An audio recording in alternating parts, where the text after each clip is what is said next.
Hi guys, good morning. Ito po yung ulam natin ngayong umaga.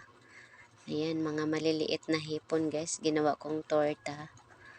Ayan, nilagyan ko lang ng harina at itlog. At yung ating pampalasa. Ayan, ang sarap nito guys.